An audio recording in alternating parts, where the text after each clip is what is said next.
ভারত রাষ্ট্র দল বেঁধে বাংলাদেশের বিরুদ্ধে লাগিছে। এর লক্ষ্য হাসিনাকে বা আওয়ামী লীগকে ক্ষমতা ফিরিয়ে নিয়ে আসা না, তার উদ্দেশ্য আরো গভীর। অনেকের মনে শঙ্কা কি হইতে যাইতেছে, পাঙ্গু সুশীলেরা কেউ কেউ কইতেছে আমরা নাকি যুদ্ধ বাধাই দিতেছি। যাই হোক, ওদের সাথে আলাপে আর না যাই। ভাবটা এমন আমি যাইয়া কয়ে আসছি ইন্ডিয়ান পলিটিশিয়ানদের আর মিডিয়াগুলোকে সারাক্ষণ বাংলাদেশের পন্দে আঙ্গুল দিতে। যাই হোক, আলাপে যাওয়ার আগে একটা ভালো ঘোষণা দিয়ে নিই। আগামী 20 ডিসেম্বর জুলাই আগস্ট বিপ্লবের লেনিনগ্রাদ যাত্রাবাড়িতে সামাজিক জিয়াফত অনুষ্ঠিত হবে। যাত্রাবাড়ির কথা মনে আছে? যাত্রাবাড়ি আমাদের প্রতিরোধ জ্বালায় রাখছিল, তারা কখনো পরাজিত হয় নাই। এবং ওই বীরদের আমরা ওই সামাজিক জিয়াফতের মাধ্যমে আমরা রিকগনাইজ করতে চাই, ওনাদের সাথে সেলিব্রেট করতে চাই রাজপথের যোদ্ধাদের নিয়ে। হ্যাঁ, 10টা গরু ফেলাবো, হিন্দু ভাইদের জন্য খাসির ব্যবস্থা থাকবে, বিপ্লবের র্যাপ সঙ্গীত হবে, কাওয়ালি হবে, আহত আর শহীদ পরিবার সবাই থাকবেন ওইখানে। যাত্রাবাড়ি অঞ্চলের সমস্ত মাদ্রাসার ছাত্র শিক্ষকেরা থাকবেন। আপনাদের ভূমিকাই ছিল মূল ওইখানে, আমরা এটা জানি। থাকবেন, দাওয়াত রাখলাম। চেষ্টা করব আহত আর শহীদ পরিবারগুলোকে আর্থিক সাহায্য করতে, যদি পর্যাপ্ত ফান্ড সংগ্রহ করতে পারি। 10টা গরু কলে প্রথম দিনই ম্যানেজ হয়ে গেছে আলহামদুলিল্লাহ, বাকিগুলো ম্যানেজ হয়ে যাবে ইনশাল্লাহ। তো এই সামাজিক জিয়াফতের কর্মসূচি চলমান থাকবে। এক এক অঞ্চলে, যে সমস্ত অঞ্চলে প্রতিরোধ হয়েছে আমরা যাব এই সামাজিক জিয়াফতের কর্মসূচি নিয়ে। যেই সব জায়গায় প্রবল প্রতিরোধ যুদ্ধ হয়েছে সেই সব জায়গায় অগ্রাধিকার থাকবে। মুক্ত হস্তে সামাজিক জিয়াফত সফল করার জন্য দান করেন, চান্দা রেডি করেন। কেমনে দেবেন জানাই দিতেছি। যারা রান্না করতে পারবেন, গোস্ত কাটাকুটি করতে পারবেন, জব দিতে পারবেন, আগে থেকে যোগাযোগ করেন আমাদের টিমের সাথে। এখন কইবেন টিম কই? এই যে বাংলাদেশের জনগণ পেজ, এটা লাইক দিবেন। আর এই যে আবু মুস্তাফিজ শাপলু এডিটর সাহেব, শাপলুর প্রোফাইল থেকে দেখায় দেন পেজের পোস্টগুলা, তাহলে ওই যে ফেক পেজে যায়, ফেক প্রোফাইলে যে আবার ল্যান্ড করবে না। যাই হোক, লাগে যোগাযোগ রাখবেন। এই সামাজিক জিয়াফতের মাঠের কমান্ডার হইতেছে আবু মুস্তাফিজ শাপলু। এইবার আসেন এই পশ্চিমবঙ্গের মিডিয়া নিয়ে। তার আগে এনে আলাপ কইরা নিই যে এই যে পশ্চিমবঙ্গের মানুষ আসলে বাংলাদেশ সম্পর্কে কি ভাবে। আমরা এটা ভারতীয় পণ্য বয়কট আন্দোলনের সময় দেখেছিলাম, বাট একটু শুনেন এই সময়কার কথা শুনেন। সুরদা বল ভাই, বাংলাদেশ তোমার কেমন লাগে? বাংলাদেশ তো ভিখারি, তুই নিজেই দেখ। মা গো, বাবা গো, দুটো ভিক্ষে দিন। মায়েরা, ভাইরা, বোনেরা, দিদিরা দুটো ভিক্ষে দিয়ে যান। আচ্ছা, তাইলে এবার আমরা দেখি, তাই না, কেমন ভিখারিকে কে কাকে খাওয়ায়। এবার দেখি ওদের ব্যবসার অবস্থা কেমন। দেয়ালে পিঠ থেকে গেছে, কারণ প্রায় 3 মাস ধরে একই রকমের অবস্থা চলছে। মানে ডেভেলপ তো হচ্ছে না, মানে ডে বাই ডে আমরা পরিস্থিতির দিকে এমন মানে ব্যাক পজিশনে গেছি, বলতে গেলে আজকের বাজারে আজকের দিনে একেবারে দেয়ালে পিঠ থেকে গেছে। সবথেকে বেশি সাফার আমরা নিউ মার্কেট চত্বরে, আমরা যারা এই ট্যুরিস্ট ব্যবসার সাথে মানে বাংলাদেশের সাথে যাদের সম্পৃক্ততা আছে, আমরা খুব বেশি করে সাফার। আগে হয়ে যেত 500 1000 হয়ে যেত, এখন 200-300 টাকা কামাতে অনেক মুশকিল হচ্ছে। আমরা চাই ওদের 5 दिन ভিসা দিন, তোরা আসবে তো আমরা খেতে পারবো। ওদের জন্য আমরা খেতে পারছি না ভালো। बांग्लादेश से आ रहा नहीं है तो थोड़ा हम लोग को परेशानी हो रहा है। और हम लोग का भी रिक्शा वाले लोग का थोड़ा हो जाता, दाल रोटी चलता ही वो लोग आता है, तो इस वजह से वो लोग नहीं आ रहा। तो अभी हम लोग को भी दाल তো অবস্থা তো খুবই খারাপ। ঠিক আছে, যেটা আগে চলছিল এই এরিয়াটা আপনি মনে করেন মার্কো স্ট্রিট, সদর স্ট্রিট, আর আপনার যে এরিয়াটা আছে এই সবাই বাংলাদেশি উপরে ডিপেন্ড করে। কিন্তু এখন আপনি দেখতে পাচ্ছেন এদিকে মানে হোটেলে দেখুন, তারপরে কাপড়ে যেটা দোকান আছে, খাবারের দোকান যেটা আছে, সবাই মানে একটু অবস্থা খারাপ আছে।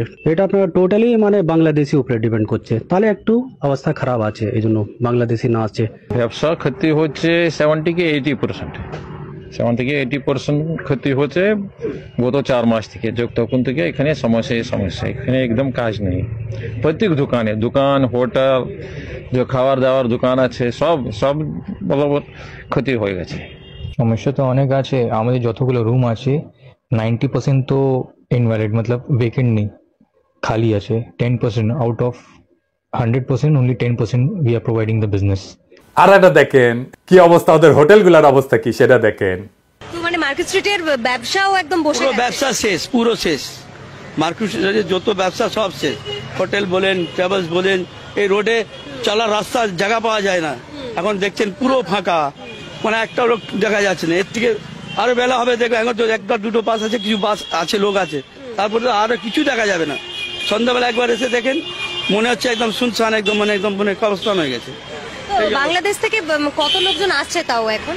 এখন মানে ধরে নিন 10%, মানে 10% যদি আসছে তো আসছে, তাও নাই। তাও যে মানে ভিসাগুলো বাজা আছে, মানে এই তো লাস্ট এই ডিসেম্বর মনে হচ্ছে সব শেষ হয়ে যাবে। গিনা চুনা কিছু আছে। মানে এই পরিস্থিতি ঠিক না হলে আপনাদের খুব সমস্যা। সব খালি আমাদের নেই, আমাদের এই পুরো এরিয়া, পুরো মার্কেট, পুরো এরিয়া এখানে নিয়ে বড় বড় টোটাল এর মধ্যেই চলে, টোটাल ব্যবসা শেষ। ना सभी का मतलब नुकसान है। यहाँ समझिए बिजनेसमैन का लेकर के डॉक्टर लोगों का भी जो है सभी का नुकसान है, क्योंकि यहाँ जब बांग्लादेशी लोग नहीं आएंगे तो ट्रीटमेंट के लिए मोस्टली लोग आते हैं यहाँ पे। हाँ, अगर नहीं यहाँ पे ट्रीटमेंट होगा, नहीं डॉक्टर लोग देखेंगे तो फिर क्या है, उन लोगों को भी तो नुकसान है। तो सबको सोचना है, समझना है इस चीज को लेकर के। समझे नहीं, बहुत जरूरी है सबको समझ करके चलना है, क्योंकि इससे जो है बहुत लोगों का अपना जिंदगी चल रहा है, सबका घर चल रहा है। समझे ना, यही सब बात है। পার্টি পলিটিক্স वाले को सबसे ज्यादा ये सब चीज के ऊपर ध्यान देना चाहिए। কি অবস্থা এখানে?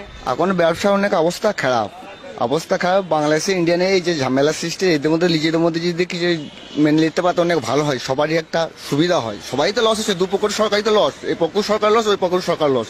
তো এগুলোর মধ্যে নিজেদের মধ্যে ফাইসলা করলে সব থেকে ভালো। আমরা চাই এটা বাংলাদেশকে বলছি এবং ইন্ডিয়ান সবাইকে বলছি যে নিজের মধ্যে সব মেনে নিতে পারে। এইটুকুনি বলবো, আর কি বলবো। এমনিতে ব্যবসা পজিশন খারাপ, খুব সবাই খারাপ। যার ভিসা বাকি আছে তেই আসছে, যার ভিসা নেই ওরা ভিসা পাচ্ছে না। এর জন্য হোটেল এখানে maximum business Bangladeshi, 190% business Bangladeshi জন্য চলছে। আমরা হোটেলগুলো আছে, রেস্টুরেন্ট আছে, ক্যাব আছে। ও না আসলে তো মার্কো স্ট্রিট ফাঁকা। মার্কো স্ট্রিট তো মোস্ট এক্সপেন্সিভ জায়গা। এই যে পুরো এরিয়ার মধ্যে হোটেল আছে, মেন রেস্টুরেন্ট আর হোটেল।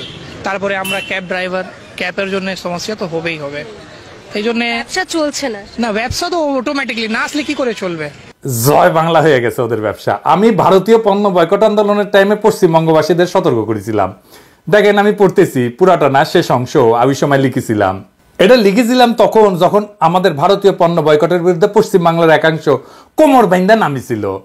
আমি কইছিলাম যে বাংলাদেশের পশ্চিমবঙ্গকে দরকার নাই, পশ্চিমবঙ্গের বাংলাদেশকে দরকার আছে। একমাত্র বাংলাদেশ পারে আপনাদের অর্থনৈতিক দুরবস্থা দূর করতে, ভারতের দরিদ্র রাজ্যের তকমা দূর করতে। নিজের ভালো নাকি পাগলেও বোঝে, তো আপনারা বুঝতেছেন না কেন? আমি তখন কইছিলাম, আমি কয়ে রাখলাম, কারণ ভবিষ্যৎ দেখবে আমরা অন্তত জনগণের সাথে বিবাদে জড়ানোর বিষয়ে সতর্ক ছিলাম।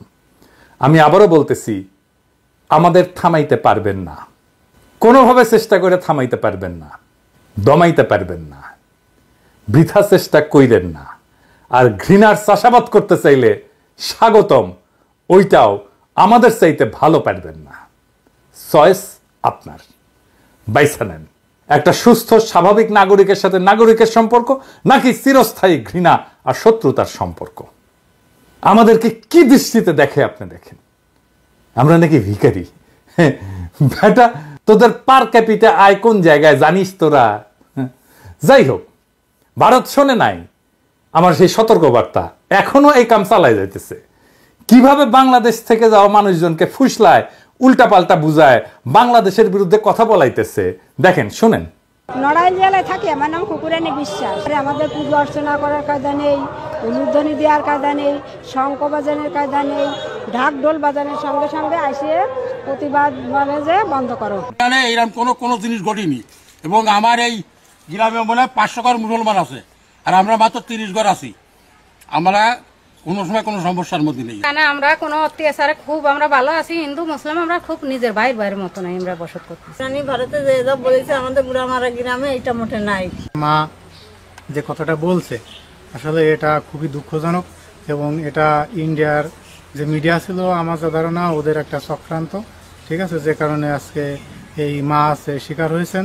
আসলে আমি সমস্ত এই দেশবাসীর কাছে এবং জাতির কাছে আমি মার পক্ষ থেকে মার এই কথার আমি ক্ষমা প্রার্থী, ঠিক আছে। আসলে এটা খুবই মানে অন্যায়জনক একটা কথা, এটা কারোরই আসলে মেনে নেওয়ার কথা না। তারপর এটা আমার কাছে খুব খারাপ লাগছে, আমি এর জন্য দেশবাসীর কাছে ক্ষমা প্রার্থী। এগুলো আছে আমি যা বলতেছি এইগুলো তুমি এই জায়গায় বলবা সবাইকে। তারপরে না না আমি যেটা না পারি আমি সেটা তো বলতে পারবো না। তার কাছে কি না তোমার বলতে হবে।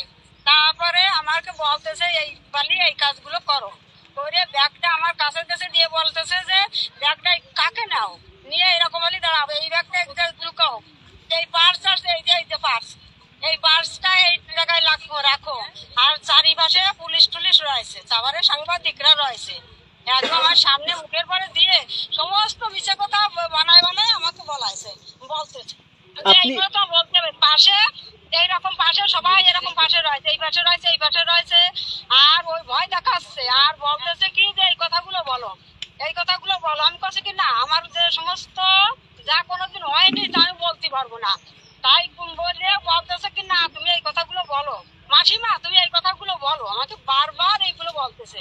কিন্তু এখন বাংলাদেশে এক ঐতিহাসিক মুহূর্ত হাজির হয়েছে। এমনকি জগন্নাথ হল থেকে হিন্দু শিক্ষার্থীরা ভারতীয় আগ্রাসনের বিরুদ্ধে মিছিল করেছে।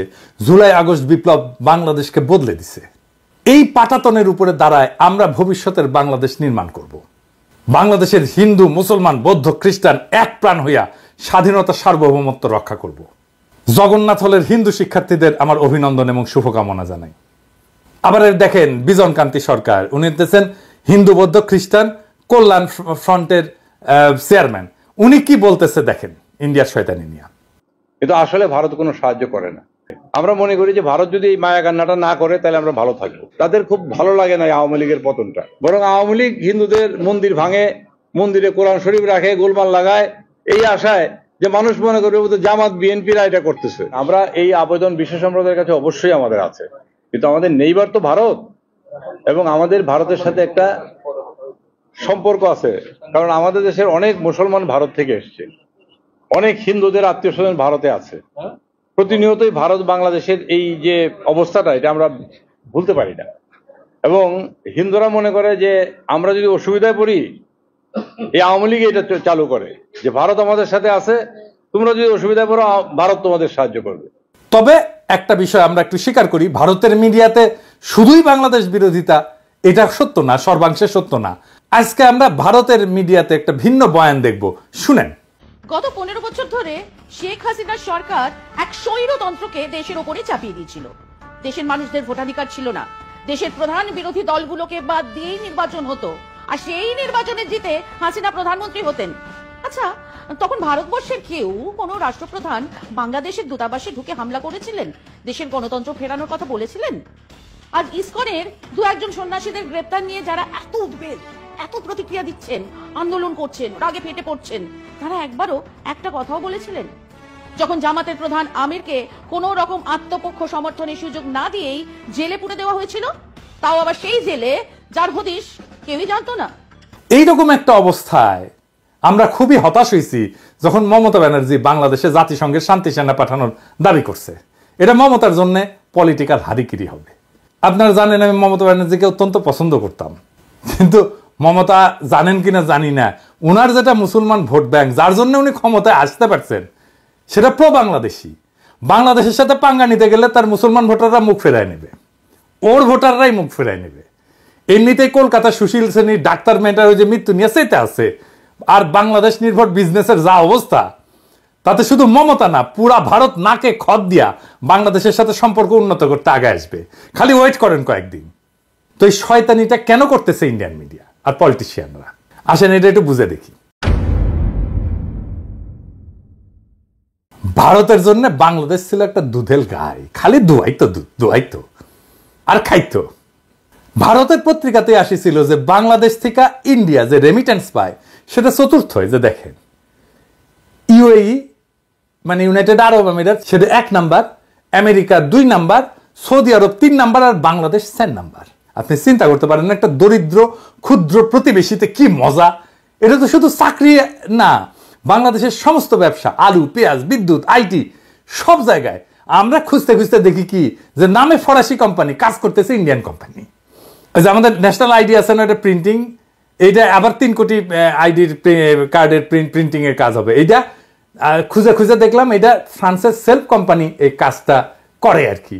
সেলফ কোম্পানি ফরাসি কোম্পানি, আমরা খুঁজে দেখলাম না, কোম্পানি ফরাসি ঠিকই আছে, কিন্তু কামটা করে সব ইন্ডিয়ান, বুঝেছেন? সামনে ফ্রেঞ্চ কোম্পানি, পিছে ইন্ডিয়া।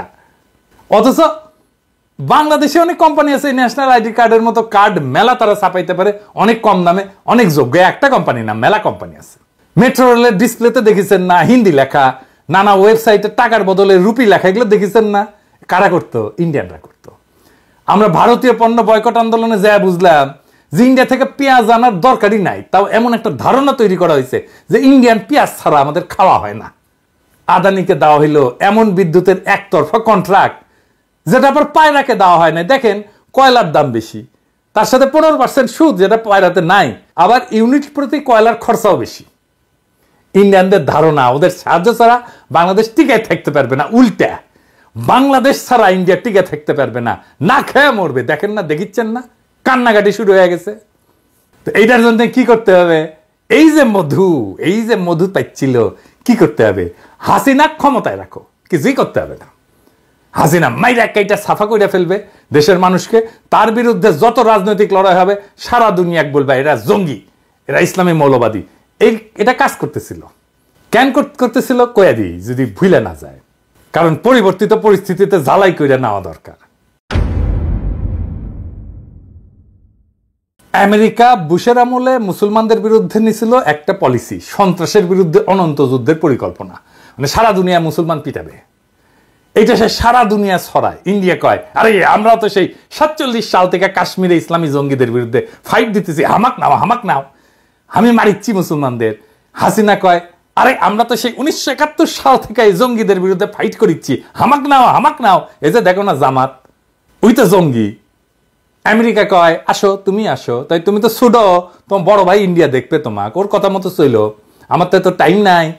তো এভাবে শুরু হইল হাসিনা ইন্ডিয়ার সংসার।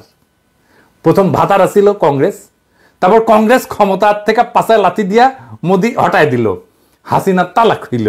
হ্যাঁ, কিন্তু ইদ্যৎকাল শেষ হওয়ার আগেই মোদির লগে নিকা বসল। এটা দেশের মানুষ ঠিকই বুঝেছিল যে হাসিনার ঠিকানা হইতেছে মোদির বিছানা। এটা করে দেখান না কি কি স্লোগান দিছিল আমার ক্ষুদ্র ভ্রাতার ভগিনীরা, বিপ্লবী ছাত্র জনতা। শোনেন,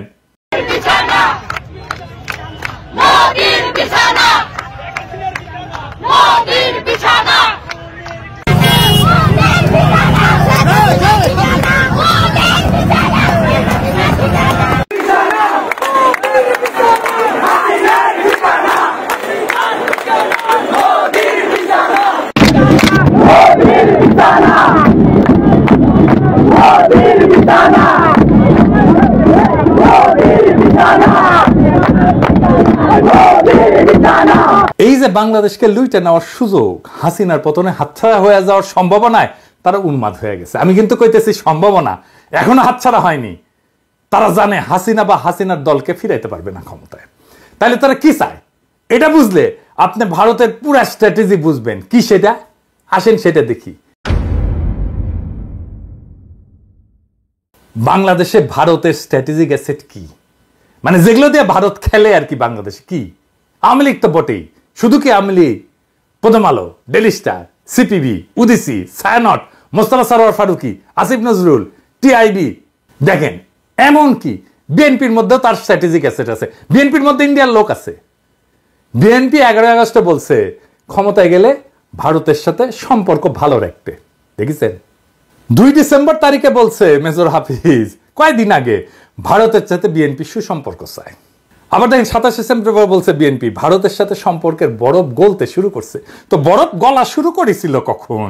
এটা 23 সেপ্টেম্বর ভারতীয় হাই কমিশনের সাথে আলাপের পরে উঠি থেকে গরম আনিছে, তারপরে বরফ গলিচ্ছে। বুঝছাও তুই কি আলাপ হয়েছে? কিছু বলছে আমাদের? কইছে কয় নাই। ক্যাঙ্কা করে বরফ গলিচ্ছে। ইন্ডিয়ার সাথে বন্ধুত্ব মানে কি? মানে তো ট্রানজিট দিতে হবে, চাকরি দিতে হবে, পণ্য কিনতে হবে, চীনকে অ্যাক্সেস দেওয়া যাবে না। তবে চিকেন নেককে সুরক্ষিত রাখতে হবে, বিদ্যুৎ কিনতে হবে বেশি দামে, রোগী পাঠাতে হবে দলে দলে। আর বাংলাদেশকে স্বাধীন আত্মমর্যাদা সম্পন্ন জাতি হিসেবে মাথা তুলতে দাঁড়াইতে দেওয়া যাবে না। সীমান্তে একের পর এক বাংলাদেশিদের মাইরে টাঙায় রাখবে কাটাতারে। আর কি পানি বন্ধ করে দিবে সব নদীর, আর বন্যার সময় পানি ছেড়ে ডুবে দিবে। এটার নামই ভারতের বন্ধুত্ব। আবার ইন্ডিয়ান মিডিয়াত বিএনপির মহাসচিব মির্জা ভাই আবার কি কইছে দেখেন, আমি পড়ে শোনাচ্ছি ওদের। এদিকে ভারতের সঙ্গে শুধু বিএনপির নয়, বাংলাদেশের সবারই একটা সম্পর্ক রাখা উচিত। আপনি রাখেন, অন্য সবাই দেখেন কেন? কারণ আবার কইছে, কারণ হচ্ছে তারা আমাদের সবচেয়ে বড় প্রতিবেশী। তো কি হয়েছে, আমাদের বহু ক্ষেত্রে ভারতের সঙ্গে বাণিজ্য আছে, তাই নাকি? কি কি আছে কইছে, খাদ্যশস্য, চাল, ডাল, আদা, মশলা আমরা ভারত থেকে আমদানি করে থাকি। হ্যাঁ মির্জা ভাই, পেঁয়াজটা বাদ পড়িছে, ওটা যুক্ত করে দিতেন, ভমা ভমা পেঁয়াজ। আদা কি ইন্ডিয়া থেকে আসে মির্জা ভাই? এই গাড়ি নিয়ে দেশ চালাইবেন? আদা আসে মিয়ানমার থেকে। আপনার প্রিয় পত্রিকা প্রথম আলোর রিপোর্ট দেখেন, এডিটর সাহেব দেখে দেন, কুটি লিখেছে মিয়ানমার থেকে আসে। আদার মূল উৎস এখন মায়ানমার, আগে ছিল চীন। জি, আদা ইন্ডিয়া থেকে আসে না, আসলেও অল্প আসে আপনার হেসেলের জন্য। আপনার ইন্ডিয়ান আদা তো পছন্দ, সেজন্য আপনার জন্য আনে আর কি, বুঝছাও? তো এই যে প্রথম আলো পত্রিকার জন্য কাইন্ডা যে বুক ভাসান মির্জা ভাই, পড়া লাগবি তো নাকি? হ্যাঁ, তো পড়েন না, আপনি পড়লে তো ভুলটা করিচ্ছিলেন না, না হলে আর্গুমেন্ট তৈরি করবেন কেমনে? হাঙ্কের মতো ইউটিউবার, 2 পয়সার ইউটিউবারদের কাছে ধরা খেবেন এভাবে। আবার দেখেন 8ই ডিসেম্বর বিএনপির অঙ্গ সংগঠন বলে প্রয়োজনে ভারতের বিরুদ্ধে সশস্ত্র প্রতিরোধ করবো। ওরে বাবা, নেতারা বলে এক কথা, বড় নেতারা বলে এক কথা, ছোটরা বলে আরেক কথা। বুঝি না আপনাদের পলিসি কি? আপনাদের পলিসি আগে ঠিক করেন, একটা পলিসি ঠিক করেন। 100টা পলিসি 100 জন কইলে তো মুশকিল, আমরা তো বুঝতে পারবো না, আমরা তো কম বুঝি, বুঝেন না, মুখ্য শিক্ষক মানুষ। একজন কইবেন বন্ধুত্ব আর একজন কইবেন সশস্ত্র সংগ্রাম, কোনটা ঠিক এটা কন আপনারা? বিএনপির লোকেরা কয় সশস্ত্র সংগ্রাম করবে, আর এই বিএনপির লোকেরা আমাকে কয় উগ্রবাদী। দেখেছেন? হ্যাঁ দেখেছেন কি অবস্থা? এই বিএনপি নাকি দেশ চালাবি। আচ্ছা, এবার আসেন জামাতের প্রসঙ্গে। আবার জামাতও বলে যে জামাত কখনো ভারত বিরোধী ছিল না। হ্যাঁ, আবার জামাত বলছে ভারতের বন্ধুত্ব চায়, কিন্তু ইন্ডিয়া কি কয়? জামাতের বন্ধুত্ব চায়, ইন্ডিয়া কইছে জামাতের সাথে ইন্ডিয়া কোনো সম্পর্ক করবে না। তাও হ্যাংলার মতো বারবার যাবি এটি। আর তার তো মর্যাদা সম্পন্ন রাজনৈতিক দল হইতে তো জীবনের মতো এই কথা বলার কথা না। আচ্ছা, এটা বলেন জামাত ইসলামের ভাইয়েরা বলেন, আপনাকে যদি জিজ্ঞেসই করে ভারতের সাথে বন্ধুত্ব চান কি, আপনি তো কইবেন, ডিপ্লোম্যাটিক্যালি কইবেন আমরা সব দেশের সাথে বন্ধুত্ব চাই, কারোর সাথে শত্রুতা চাই না, কইলেই তো হয়। আলাদা করে ভারতের কথা কইয়া লাগে কেন আপনাদের? তার মানে বিএনপি যদি ক্ষমতায় আসে তাহলে সব অ্যারেঞ্জমেন্ট ইন্ডিয়ার সাথে বরাবর থাকবি। ইন্ডিয়ার ভয় হচ্ছে যদি নির্বাচন দেরি হয় তাহলে 2টা ঘটনা ঘটবি। রাষ্ট্রীয় প্রতিষ্ঠানগুলোতে সংস্কার হবে, কিছুটা শক্তিশালী হবে, প্রতিষ্ঠানগুলোটা শক্তিশালী হবে। বিএনপি কলে দ্রুত জনপ্রিয়তা হারিতেছে, বিভিন্ন জায়গায় যা দখল টকল হচ্ছে না, এগুলা কিন্তু বিএনপির কোনো প্রেস্টিজ থাকিচ্ছে না। এটা বিএনপির নেতারা জানে কিনা জানি না, কয়া রাখলাম, আগে থেকে সতর্ক করে দিলাম, দ্রুত অজনপ্রিয় হইতেছে। তারপরে শিক্ষা প্রতিষ্ঠানগুলোতে আপনাদের তো ছাত্র দলের কোনো পজিশন নাই। আওয়ামী লীগের প্রস্থানে যে রাজনৈতিক শূন্যতা তৈরি হয়েছে, সেই স্থানে যদি নতুন কোন রাজনৈতিক শক্তি দখল করে নেয় তাহলে তো ইন্ডিয়ার সারা। কারণ ইন্ডিয়া জানে নতুন রাজনৈতিক শক্তি প্রবল ইন্ডিয়া বিরোধী হবে, তাই তার কাজ হচ্ছে প্রফেসর ইউনূসকে এই প্রচারণা দিয়া, হিন্দু নির্যাতন, অমুক তমুক দিয়া তার ব্যস্ত করে ভয় পাওয়া দেওয়া, যেন উনি তাড়াতাড়ি নির্বাচন দিয়া চলে যান। আর এটা কাজ হইতেছে কলে। প্রফেসর ইউনূসের শিক্ষা উপদেষ্টা কইছে 1 বছরের মধ্যে নির্বাচন হবে। এরপরে আবার সবাই হাউকাউ করে উঠছে, না না না না, এটা ব্যক্তিগত মতামত, অপূর্ব জাহাঙ্গীর এটা উনারে কইয়া দিছে ইন্ডিয়া। আমি কইলাম উনারে কইয়া দিছে ইন্ডিয়া। হাসিনার উন্নয়নের গল্প শুনাইতো উনি লিখেছিল, ভুলে যায় না? এটা সাহেব দেখান উনি কেমনে হাসিনারে তেলাইতো, দেখেছেন উন্নয়নের গল্প? এগুলো কাইনে তো বানাইছেন সব উপদেষ্টা, সব বাকশালী করে উপদেষ্টা বানাইছেন আপনারা। দ্রুত নির্বাচন না হইলে, নতুন রাজনৈতিক শক্তি উত্থিত হইলে বাংলাদেশে ভারতীয় সমস্ত ইন্টারেস্ট জয় বাংলা হয়ে যাবে। এইটা ইন্ডিয়া সর্বশক্তি দিয়ে বাধা দেওয়ার চেষ্টা করতেছে। সে চাইতেছে দ্রুত নির্বাচন। এইটাই এত ভারতীয় ক্যাম্পেইনের মূলে, আর কিচ্ছু না। নির্বাচনের ঘোষণা আসবে, ভারতীয় সব ক্যাম্পেইন থেমে যাবে, আপনি লিখে নিন। এইবার প্রফেসর ইউনূসকে কই, এই যে ডিসইনফরমেশন ক্যাম্পেইন, মেটার সাথে বসছেন দেখলাম, এইটা থেকে আপনার সরকারকে যারা রক্ষা করতে পারত তারা তো নিষ্ক্রিয় হয়ে গেছে। 2 মাসে সিচুয়েশন পাল্টায় দেওয়া যায়। দেশের মানুষ জানে বন্দুকের গুল্লি মিস হইতে পারে, এই বান্দার পরিকল্পনা মিস হবে না। অনেক পরিকল্পনা দিচ্ছে, আপনার চোখে পড়ছে কিনা জানি না, কিন্তু এই মিডিয়া ক্যাম্পেইন ইউটিউবে এপিসোড কইরা বলার বিষয় না, অন্যগুলো ইউটিউবে এপিসোড কইরা কইছি। বলে দিলে তো ইন্ডিয়া পদ্ধতি পাল্টাই দেবে, তাই না? তাই এটা শুধু আপনারে কইতে হবে, আপনারে চাইতে হবে সাহায্য, আমরা বাহিনী নিয়ে ঝাঁপায় পড়ব। আমি আবারও বলি, আপনি এবং একমাত্র আপনি চাইলেই সাহায্য করব, বান্দা হাজির থাকবে। বিপ্লব করছি যেটুকুই ভূমিকার থাকুক করছি তো, রাখছি তো, অল্প হোক কম হোক বেশি হোক। বেগার খাটছি অনেক, অনেক কিছু স্যাক্রিফাইস করে এই কাজগুলো করি, তার খাটবো না তো বেগার। কারণ আপনার সরকার চরমভাবে বিপ্লবের শক্তিকে উপেক্ষা করছেন। আমেরিকা গেলেন, একবার কনক সারোয়ার আর ইলিয়াসরা ডেকে ধন্যবাদ দিতে পারতেন না? দেন নাই তো। অনেকের সাথে দেখা করেছেন, এই দুইটা মানুষের সাথে একটু দেখা করতে পারতেন না? ডাকলেই চলে আসতো, ওদের ভূমিকা কি কম? যারা ফ্যাসিবাদের আমলে বিকল্প মিডিয়ার দায়িত্ব পালন করলো তাদের সামান্য রিকগনিশন দেন নাই। উল্টা ফারুকের মতো মালরের উপদেষ্টা বানাইছেন, শফিকের মতো মুজিব প্রেমিকের বানাইছেন প্রেস সচিব। বাংলাদেশের বিরুদ্ধে ভারতীয় ক্যাম্পেইনকে নিউট্রালাইজ করার দায়িত্ব কার? আপনার প্রেস সচিবের। তো ওই কি দায়িত্ব পালন করতে পারছে? পারে নাই। পারবে কেমন করে? তো জানি না কেমনে কাজ করতে হয়। ওর তো আগে একটা মিডিয়া স্ট্র্যাটেজি তৈরি করা উচিত ছিল, করিছে? করে নাই। আপনার তো এই জেনজেডের সাথে একটা কানেকশন তৈরি করা উচিত ছিল না? সেটা কে করে দিবে? প্রেস সচিবই তো করে দিবে।